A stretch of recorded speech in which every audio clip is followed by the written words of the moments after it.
As coaches, we know that some of the biggest hurdles to our team's success can come from off the field. Your team needs support to tackle the endless list of expenses, uniforms, training equipment, travel, and more. But raising that money can feel like a full-time job. Thankfully, there's Vertical Raise. Vertical Raise is the premier online fundraising platform using innovative technology to create the easiest and most efficient system available. Raise more money in less time with a local fundraising coach who works with your team every step of the way to customize the ideal fundraiser. With options for online donations, digital discount cards, premium product sales, and even spirit shops, Vertical Raise has top-of-the-line solutions for every fundraising style. To find out more, visit verticalraise.com and we'll get you connected with an exclusive offer on your first fundraiser. All coaches aspire to be champions, and this time of year is when you set that vision for your team. By now, listeners of this podcast know about signature championship rings and have met some of the signature champion coaches who partner with them to celebrate their achievements. Reputable, affordable, first-class customer service are just some of the ways we keep hearing coaches describe signature championship rings. So as you're ramping up this summer for the upcoming season, create a championship vision for your team now using the design tool at signaturechampions.com/podcast. Give your team a visual to motivate their pursuit of a championship in 2024. And when your team has a championship moment to celebrate, we highly recommend consulting with Signature Championship Rings.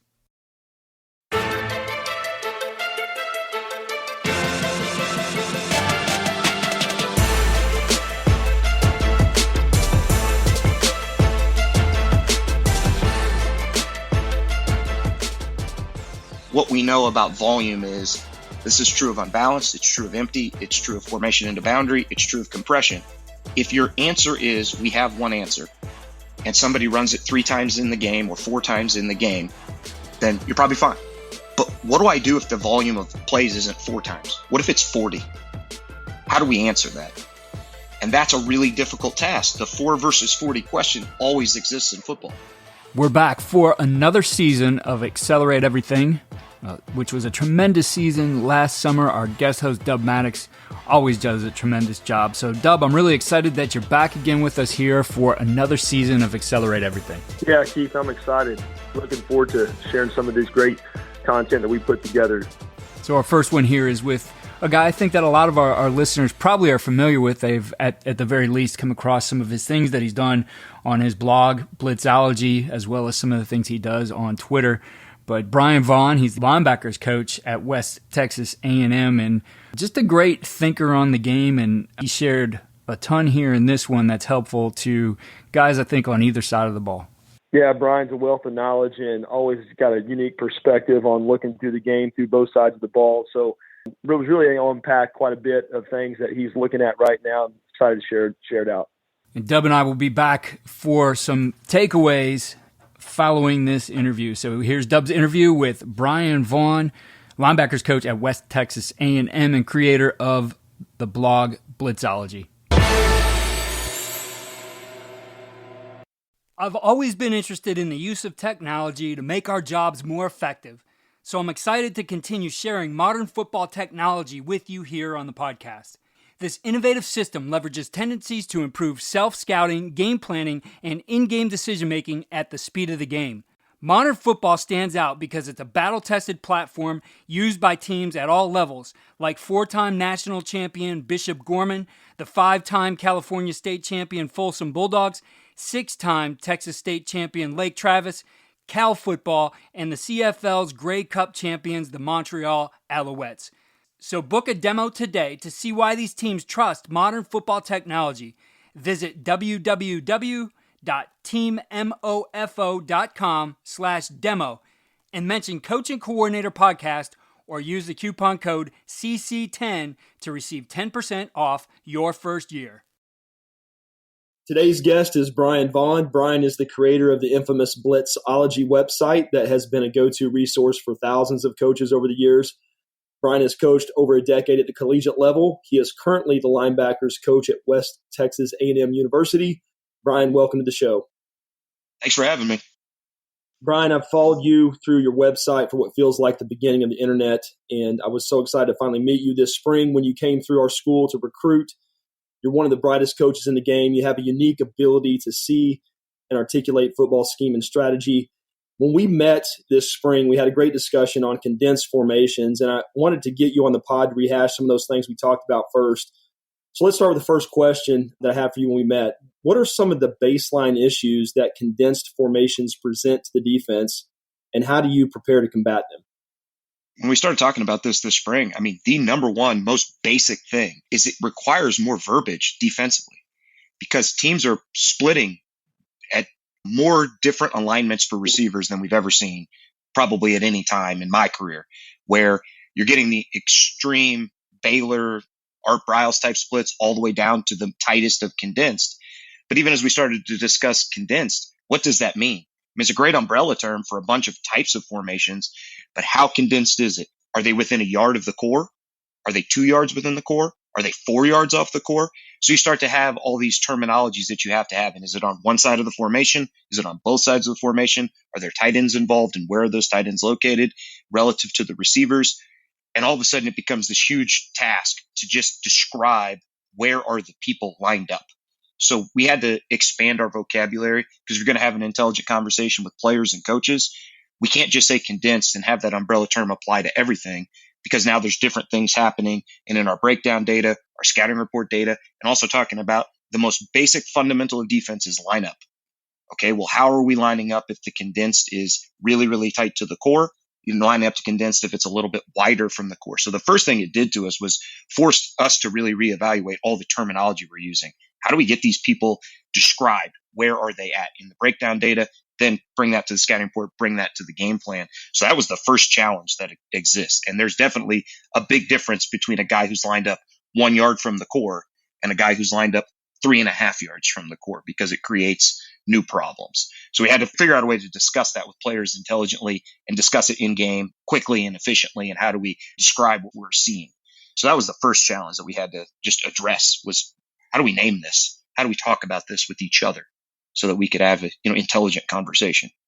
I think one of the things that we were discussing from a staff standpoint, I was talking with you, is we're trying to find what's that threshold of spacing that creates the most stress for you on defense. Like you said, is it 1 yard? Is it 2? Is it 3? Is it 4? And trying to find, where's that magic number that you're really kind of in the most conflict. And it really comes down to that apex or that overhang player. What puts him in the biggest stress point to, I can compress this gap, but if you're at 3.5, it's a little bit harder to compress. And you talk about maybe those thresholds and elaborate on that from your standpoint. Yeah, like if the split is really tight, I mean, for most defenses, they want to edge the football. They want to go outside of that to keep it in because whether you go and read what people are talking about when it comes to like old school wing tee, for the wing tee coaches out there, I don't mean wing tee is just old school. There's still lots of teams running it at a high level, but they'll tell you that the big plays they get are perimeter plays. They get outside the defense and they go. And we always talk defensively. The two biggest plays in football are the number one longest runs in football are the plays that cut back. The second longest runs in football get outside of force. That's where the two longest plays running the football come from. So when you're thinking about that and somebody gives you a tight compression set within a yard of the core, you really want to leverage the formation in some way. So how are we going to leverage that? The problem is offenses are really good at the binary thinking of where is the force player aligned? If he is outside of number one, we're thinking cloud support, corner force type concepts, or even taking an outside linebacker or a nickel or a down safety or something and moving him outside. If that guy's outside, offenses are going to start think the binary terms of, okay, well, if he's outside, then we want to block him out and run the ball inside. And we'll get our fit inside and keep that guy out of the fit in some way. The other issue is that because of that split, they can block down and crack pretty effectively and get offensive linemen and pullers and stuff out on DB bodies, which again is never really the plan. And in college now, we can't cut them anymore. They're going to flag us if we cut pullers. So it's a pretty hard task to say, hey, DB, go get out there, force the football back in, set edges. Also, we need you to be able to play cloud force and stop the ball. And you need to be a lockdown man defender on an isolated X on the backside of trips. Like, who is this unicorn creature that can do all of that stuff? So that creates one problem. Who's going to be down there? Who's going to do it? How are they going to force the football? And the second that we play with outside leverage, a lot of offenses will say, okay, that's the indicator that we need to now run the ball inside, block those guys out. But the problem is if you move inside leverage or even head up, now you're potentially getting blocked down and we're giving up the second longest run in football, which is the ball getting outside of force. That ball gets out on the perimeter and things get real bad real fast. So the first thing that we have to talk about is, okay, how are we going to leverage it from outside leverage? How are we going to show some outside leverage and then cross face and come inside? Because at some point they're going to run the ball inside. So we have to show them outside leverage, get them into that second part of their thinking, which is if the force player's outside, run inside. Now we go outside and move back in, right? Whether that's stemming in or post snap playing back in across that block, we have to have some way to get back inside once we've induced them to come inside. We also have to change up who's doing it. Where's it coming from? If you watch a lot of like the NFL film of what's happening, there's a ton of like double corner pressure stuff. The teams out there that are running the Chucky concept, right? If you watch Kansas City, they brought a ton of it, compressed set, bring both corners, right? Because they're now looking at those linebackers and they're looking at the overhangs and now the corners are pressuring off edges, things like that. Like, so you have to start thinking, how are we going to get those people involved in the run fit and change that up? Can we potentially start inside and stem outside during the cadence?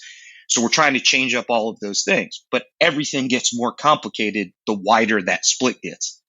Because, and we talked about this quite a bit, like what is the threshold? How far do you go? Well, 1 yard, maybe you do want to be outside.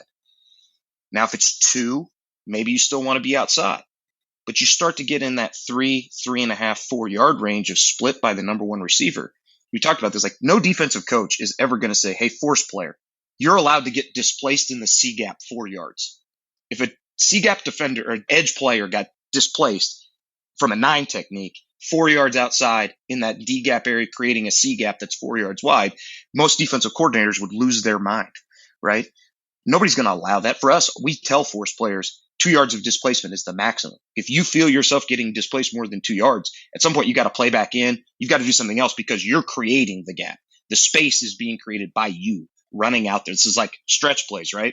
Guys stretching me. I'm beating the reach, coach, but yeah, you're all the way on the sideline and they cut up. That doesn't really work, my guy. So as you think about that, as they start to expand that split, can we realistically play outside that guy? Well, I don't know if we can anymore. And again, there's where we have to have terms, because if the split is really tight, maybe we do want to be outside that number one receiver. But as the split gets wider, we've got to start thinking about being head up or more inside. We've also still got to stem. We've got to potentially start outside and play back in. Now we have more complication. And now when it's more reduced split that's in that 3 and 3.5, 4 yard range, we got to start thinking more like a crack replace player, right? We're going to put a person inside leverage, and when they block us, we're going to trigger. But there's also a ton of complexity about how deep off the ball do you place them. Because the further off the ball we are, the better off we are for all the quick game passes and stuff like that. The worse off we are for the secondary support player to see that guy get blocked. Because if you can't tell he's blocking, you play coverage. So if I don't know what he's doing yet, I have to play closer to the line of scrimmage. And so now all of our angles are different. This also just workload time. The more that I move towards the line of scrimmage, the more I have to work all the drop angles that go along with moving towards the line of scrimmage. Now I've got the stuff where I started 4 or 4.5 yards off the line of scrimmage, and I have all the stuff where I'm on the line of scrimmage. Which, if you already have a guy that plays outside linebacker, let's say, and he plays 9 technique, he's already learned those drop angles. But if you have a nickel, he's coming up to the line and he's doing all the new drop angles that he now has to do on the line of scrimmage and off the line of scrimmage, you just doubled his workload. Because he has to learn the muscle memory of how to get out there, what that looks like, how far is my drop. And the number one thing you'll see players do, they'll get up on the line of scrimmage for the first time, and the drop was supposed to be, let's say, a max drop of 12 yards. He'll only drop 7 because he's used to dropping 7 yards from that initial 4-yard alignment. So he drops 7 yards and the ball's completed behind him. And everybody goes, well, why didn't you drop deep enough? And it's like, well, I didn't drop deep enough because I'm not used to dropping like that. And so one of the ways we actually solve this is if you get on a college football field, college field markings, and you do your drops off the sideline with your toes on the sideline and drop to the bottom of the numbers, you're dropping 7 yards. So we're trying to teach the muscle memory of what does a 7-yard drop feel like, and then teach the muscle memory what does a 12-yard drop feel like, right? So get those guys accustomed to different drop depths without being able to look at a yard line. Like, just tell me, what does it feel like? How far do you think you dropped? And the kid's like, oh, I dropped 10. Well, brother, that's actually 7. So we got to reprogram here because you can't keep dropping at that depth. So we got to learn that muscle memory of just what does it feel like? How does it feel when I drop 11 yards? How does it feel when I drop 7 yards? How does it feel when I drop 15 yards? Like, you got to know. You just have to learn that, right? Players don't naturally just know, oh, I've dropped 7 yards. I know it. I can feel it. Well, That's not necessarily a thing. So we have to go through all of that process of figuring all of that stuff out and getting that equated. And when do I line up where and how do we play it? And then creating all the changeups, because what we know about volume is this is true of unbalanced. It's true of empty. It's true of formation into boundary. It's true of compression.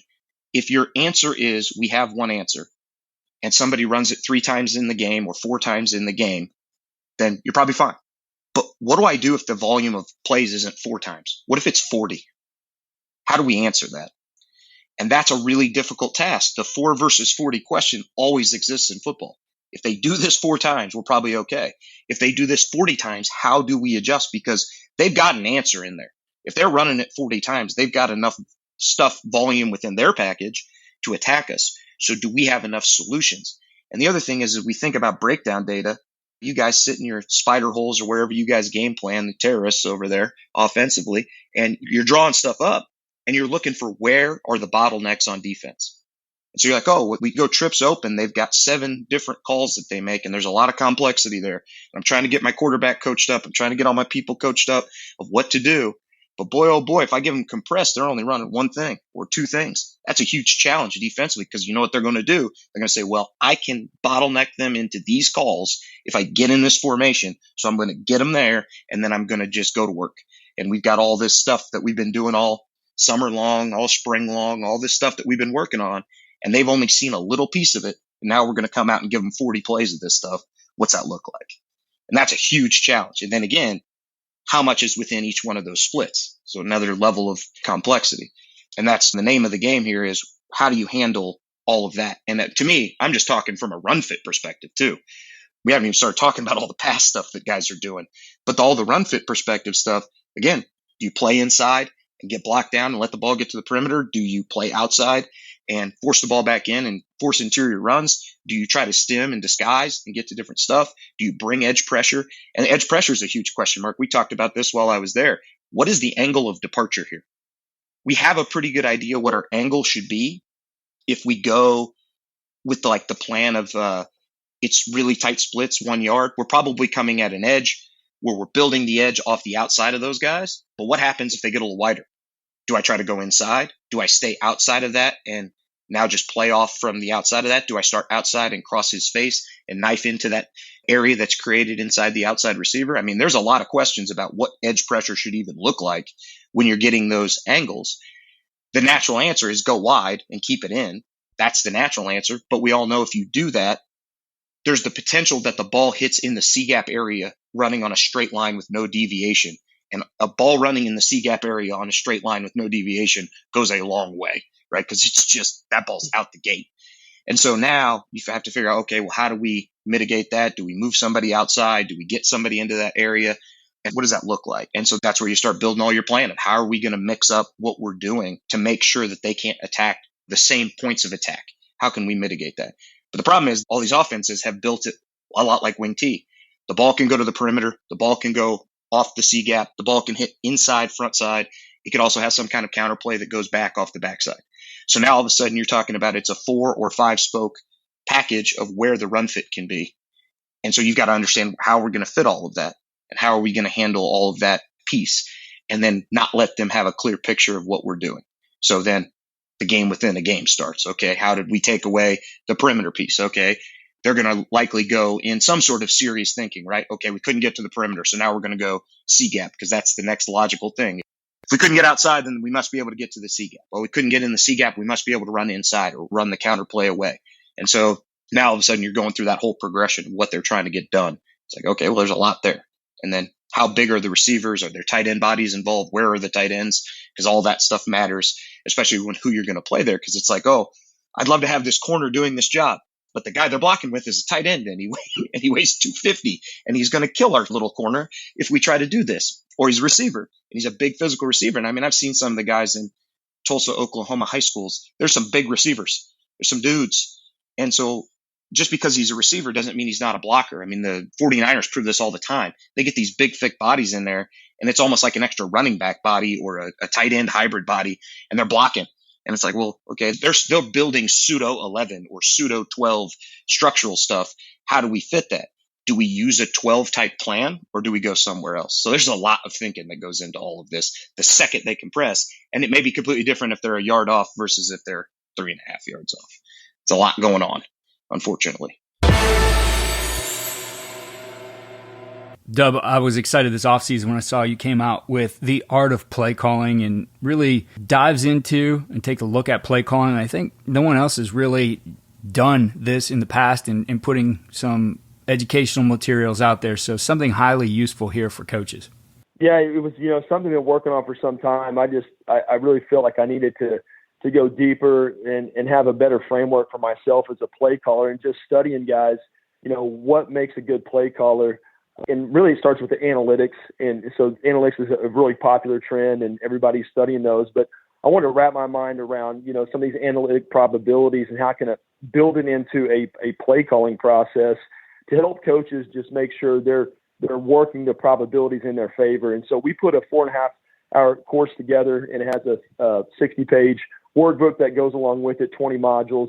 And we just take you through kind of step by step to build a framework of how to package your offense into a system that allows you to play the game out before it's played, and then also making sure you're working the probabilities in your favor. So it's something that a lot of coaches have watched for the last 3-4 months that it's been out, and I've got a lot of good feedback from it. And so I think it's something, if you're out there and you're a new play caller, or maybe you're an experienced one, I think there's nuggets in there, no matter what side of the spectrum you're on, that you're going to be able to walk away with and use this upcoming season. Yeah, if you could go to our website, r4footballsystem.com, it's there on our website, and then we've got a discount code that we'll share out in the show notes for you guys that are listening if you want to take part of that. And again, look forward to your feedback on that and hope it helps you this season. Brian, you spend a lot of time looking at offensive trends in the game. What are some of the current trends that you've seen this last season that you might be preparing for this upcoming season? I think for sure the teams that are running all of the, I think San Francisco calls it the super concept. It's the getting the tight end out to block on the screen, on the check down. I think that's a really good investment for a lot of offenses, because a lot of times they throw the check down and it doesn't gain a ton of yards. They're just dependent on the running back to make yardage after the catch. And a lot of teams are good at breaking on the ball and getting down and making a decent tackle. And so now if you can get a blocker out there, and all of a sudden you've got your deeper passes that are there to attack. If the throw's there, you take it. If not, you check it down. And when you check it down, we've got a lead blocker, and it turns into more like a toss type of play. I think that's a really low investment value play to get a big payout potentially. I think that's definitely where things are headed in terms of teams looking for a way for that check down to be more effective. The other one we've seen a lot of, I think I haven't seen as much of people talking about this, but I think there's a lot of teams getting into this. The RPO world has a lot of mileage in it. There's a ton of stuff you can do. I think where teams are starting to get a little more savvy is they don't want to get into the NFL world of checking plays and calling, we're running this run play and then we're canning it or alerting it or killing it to this second run play. We want to run the same run play. So what they're doing is they're lining up, and let's say the back is weak and they're getting ready to run it, and they're going to hand it to the running back. If they have a too high look in a favorable box and they can run it, they will. If they don't, they flash the back and turn it into a Q run. So the play is the same play, but the packaging is it's a handoff to the running back or it's a Q run, which is a really nice little strategy to say, okay, how are we going to handle this? It's like a good example of what I've seen teams doing is 2x2, tight end into the boundary, 2 receivers to the field, normalized formation, maybe even that tight end's Y off because a lot of teams are running that sniffer style offense, back set to the field. They're just going to run T-trap going back over there. And the reason they're running T-trap, we're seeing, and that's another trend, more center pull, more tackle pull stuff because guard pull stuff has gotten difficult with 4 eyes and also the really hard up the field 3 techniques and things like that. So it's hard for them to get the block backs with the center. So we've seen more center pull, more tackle pull. So you got a T-trap play going into the boundary and you're going to give it to the running back. And if they go too high and play quarters, the tight end is going to release and go seal the inside linebacker to that side. So he's hanging a quarter safety. He's making it very difficult. The outside receiver to the boundary can block the outside receiver or the DB, right? So he's blocking out there and you run a T-trap. The only thing that can really hurt you is the roll down safety that creates the 8th in the box backside. So now you're just reading that guy. Okay, I put it in the belly of the running back. that safety's triggering hard downhill and coming right down in a roll cover 3. I'm pulling it out of his belly. The running back is now going to go lead block and kick that dude, and we're going to run QT trap right up in behind it. So again, simple reads that allow you to be run instead of run pass. Because if we're being honest, we know that most RPOs, especially pre-snap RPOs at the high school level, hardly anybody gives you just a pass first defense and lets you run the football. So the answer is here, most of the time it's pass, right? So if you want to run, you can build that, and teams are finding ways to build that now without checking the play, without changing everything for the offensive line or the blocking or any of that stuff. And what an easy, simple strategy that is to say, hey, the thing that can hurt me is that safety rolling down to create the 8th in the box. So how are we going to stop this? And the thing is, because the play's going to the boundary, if they roll down to like a 3 buzz to the field, you still have it blocked. The guy you're leaving unblocked is the player behind the play. So if our +1 is the least threatening of all +1s, the guy away from the run, and we're running away from it. And then obviously for the quarterback, it's like if they give you any walked up look with edge pressures or any of that kind of stuff, okay, just pull the ball, run Q run, get up in there, get what yards we can, and we're okay, right? And again, for some teams, that's a strategy that makes a lot more sense than I'm going to rip that glance that I can't actually throw. Like some teams can, some teams can't, right? And so again, if you want to run the ball, run the ball. So I think that's another one that I've seen a lot of. Still seeing a ton of like 4 strong load route combinations, trying to get a 4th guy strong. One thing I would say in the ebb and flow of things is that some of these teams are getting really, really bold with the idea of free releasing and getting 4 strong in the route. That's because a lot of teams have gone to the simulated creeper style pressures. They're bringing 4 in a non-traditional way. Can we get that blocked? Okay, we can. We got more time to throw. Let's throw these a little bit more elaborate, get everybody out in the route. I would say offenses need to be ready for a little more of the cover 0 style world where some teams are going to gash you if you keep doing that. So I think as the wheel always spins back around, right, I think you'll see a little more cover 0 pressure if you continue to do that. Obviously, it's working in the NFL, right? Brian Flores has proven you can bring 6 and play 0 and go get after people. So I think that's a place where offenses probably have to be ready for. If you're going to throw more of those types of routes, okay, we're going to get a little more of the pressure concept, concepts coming at us. Big thing that I also think is going to happen is teams are responding to all the tight fronts and the 4 eyes. They're saying, hey, inside zone is really hard against this. Where should we go? We're seeing more proliferation in outside zone and counter because teams are trying to answer the alignments of people. Obviously, counter helps you solve some of the block back issues on gap schemes and get you 2 pullers opposite where you're going. Outside zone lets you run the play. Even if they have a 4-eye, hey, on the back side of the play, we'll dig him out. On the front side of the play, we'll displace him. So we're not as worried about the same issues that you have on inside zone because of the aiming points of guys. So we're seeing more of that. And the response that a lot of teams have had is to go wider.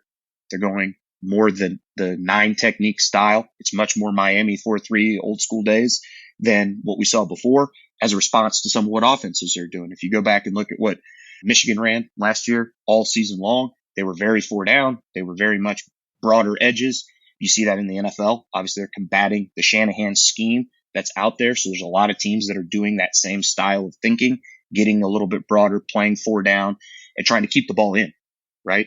And so anytime that you start to see that, then the wheel is going to spin continuously, right? So the offense is going to respond. If outside zone is harder to run, if counter is harder to run, then we're going to come up with solutions to run against that. And then it just keeps going. The only thing I would say is that it's going a lot faster.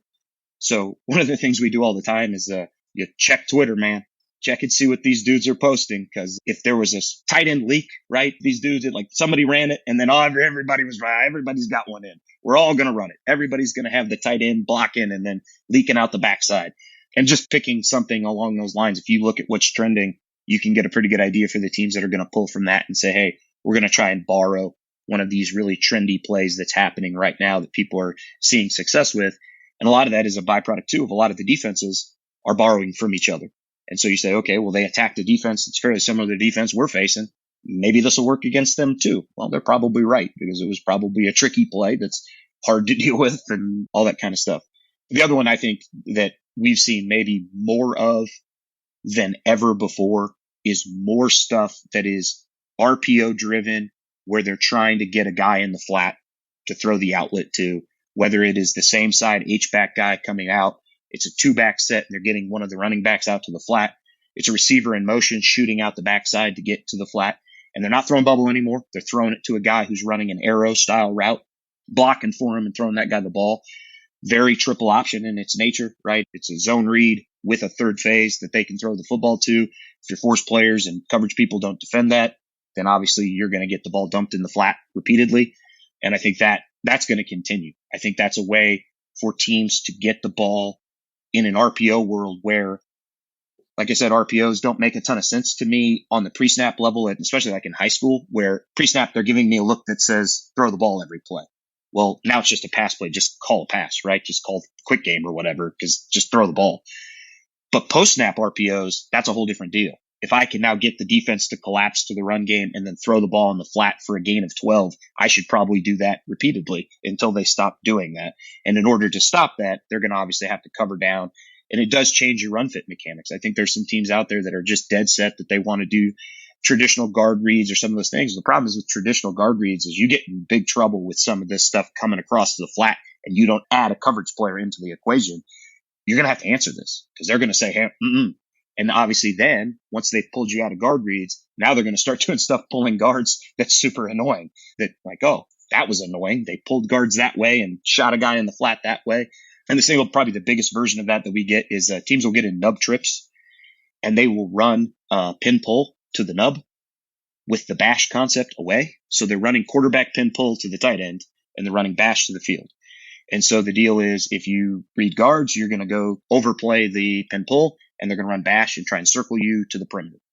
If you read flow and try to attack the flow of the play, they're going to run quarterback pin pull back to the nub tight end and force a DB to fit that thing and force everybody to be in the right spots, create a bunch of gaps and that kind of stuff.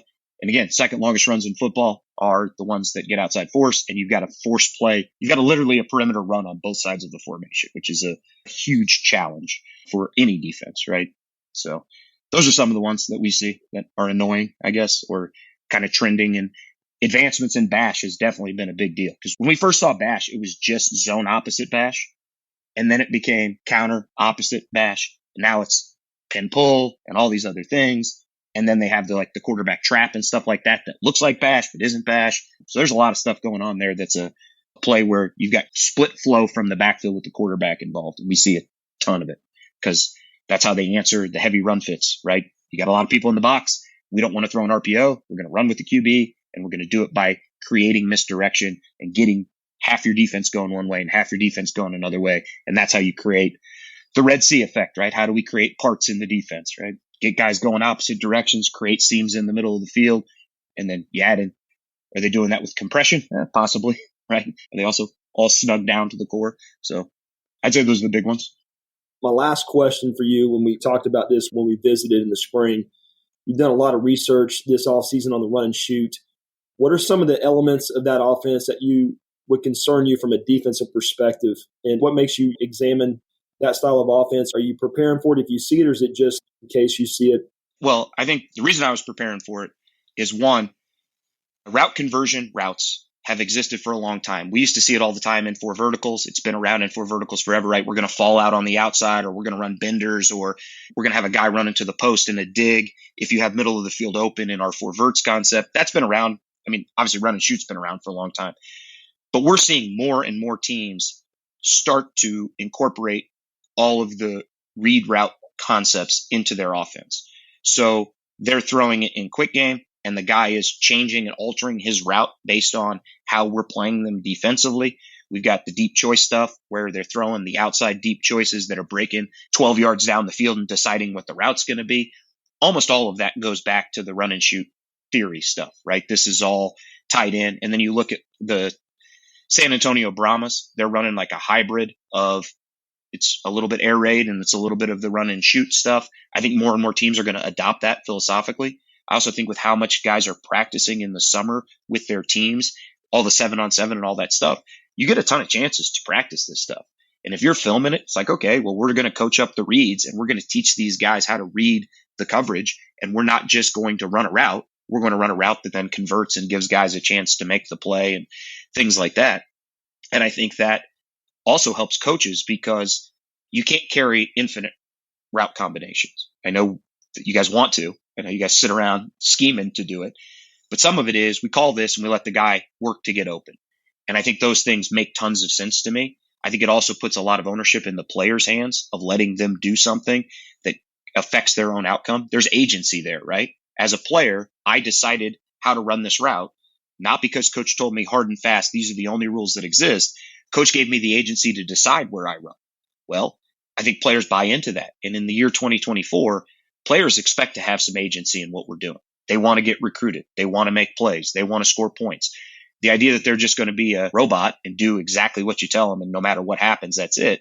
I always joke about Roomba defense. Roomba defense is the one that it goes where you tell it, and then when it runs into something, it just smacks into it and then goes another direction, right? Well, we're not really trying to coach them that way. We want to give them the chance to have that agency to make their own choices. So I think that's a reason to do it. The second one is I love the moving of the launch point by the quarterback. I think for a lot of teams, moving the launch point, here's a Dub Maddox plug right here. One of the first videos I ever saw of you is a really old YouTube video. And I don't know, I'll have to go search and see if I can find it. You were talking about the mechanics of play action, of the hand down, looking at the hand, coming out of the play fake and all that stuff. Action passes and moving the pocket, boot, naked, sprint, it all still works. We all know it still works. We practice it all the time. It is a huge investment value defensively to get good at, and the offense is going to do it. They're going to run hitch boot and move the pocket. They're going to run fakes and move the pocket. They're going to run pocket play action stuff. But one of the ways to stop a team from sacking you is to change the launch point. If guys are all running and it's just like we drew it up on the lines where we do the little rush lanes for D linemen, right? And we drew those half circles. If it looks exactly like that, you're probably in trouble because them D linemen are good. And at our level, I think on average in most levels of football at this point, the athleticism advantage goes to the defensive line versus the offensive line. Playing offensive line may be the hardest job in all of football, right? Go play left tackle and win a one-on-one pass rush is hugely challenging. And there's this unbelievable speed. And if the launch point's never changing, it's easy for those guys to crank it up. They pull their shirt up and get their back flap in the wind and they get going, right? And next thing you know, like you're in trouble. So moving that launch point makes sense. The other thing is there's a big study, like a bunch of the NFL guys are talking about extending plays beyond 2.3 seconds, right? Extending the play longer to create big plays. Patrick Mahomes is the master of this stuff. Like, oh, the play broke down and then he moved around and then he threw the ball and he got a guy open. And we've all had that, right? Defensively, it's frustrating as all get out. Offensively, everybody's happy because that guy bought time. Well, I think a lot of the secondary movement stuff, they'll drop in the run and shoot and then start sliding in the pocket and basically drifting to get to a place where they can throw the next part of a route. That makes tons of sense to me. And I think teams who are investing in that are doing a good job of creating explosive plays. And defensively, we want to take away explosive plays. So how do we stop this? Well, what do we do if they're moving the pocket? And it could be subtle movement too. It's not just sprint and half roll. It's the dude started on the launch point and now he's setting up over the guard. And if you look at the old run and shoot stuff, like we're talking way back, the original like Tiger Ellison books where he first started talking about it, they're doing tons of coordination between the quarterback's movement in the pocket and when these routes are breaking and making sure that that's all synced up. Because to me, that's probably got to be the hard. I've never coached it, so I don't know, but that seems like that's the hardest part of this deal. Because we all know you go routes on air and you throw something on quick game tempo and then defenses are rerouting receivers and I can't get the ball to that guy on time and everything's all messed up. Well, the same thing, like if you're breaking at different times and different places and all this, coordinating all that out, but the teams that are doing it, they're getting people open. So we should probably take a look at what that looks like. The other thing from Tiger Ellison is he was like the innovator of all these route combination pieces is the stuff I think a lot of people would think of like the run and shoot. They're thinking June Jones. They're thinking about Mouse Davis. They're thinking about those guys that run and shoot like that, like the Timmy Chang Hawaii teams that were throwing the ball, Colt Brennan, all that, throwing for 1,000,000 yards.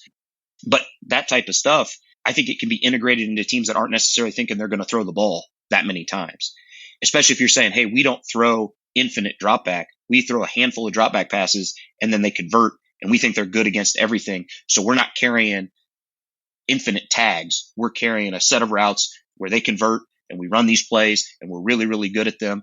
And that's where we go. The other reason I was reading his book was if you watched any of Arizona State this year, I think it was Arizona State, they're running lonesome polecat stuff. There's some polecat things floating around. Tiger Ellison was also the polecat innovator, and a lot of the run and shoot route conversion stuff came from the lonesome polecat structure. And so having some answers to that, because I think speaking of trends, I think there's some teams that'll jump in it, right? They have plenty of practice time. They're saying, hey, 3 plays a game, 5 plays a game, whatever. We're going to jump in polecat force you to adjust, force you to have checks, adjustments, a plan. And we're going to run, fly sweep. We're going to run a quarterback run. We're going to run a quick screen. So low investment for them, big investment for the defense, and something that they had success doing it. And I think other teams will borrow from that, whether it's like for special play circumstances or whatever. But I could see them using that for their 4-down stuff, because more and more teams are wanting to go on 4th down. So they jumping into that, trying to create an explosive play, using it to force you to burn a timeout, and then give themselves more time to plan out their 4th down stuff. What are they doing with it? Are they using it on special teams? Are they saying, hey, we're going to line our punt up in lonesome polecat? So understanding how lonesome polecat works is kind of a big deal if you want to defend lonesome polecat. There's a lot of flavors of that out there.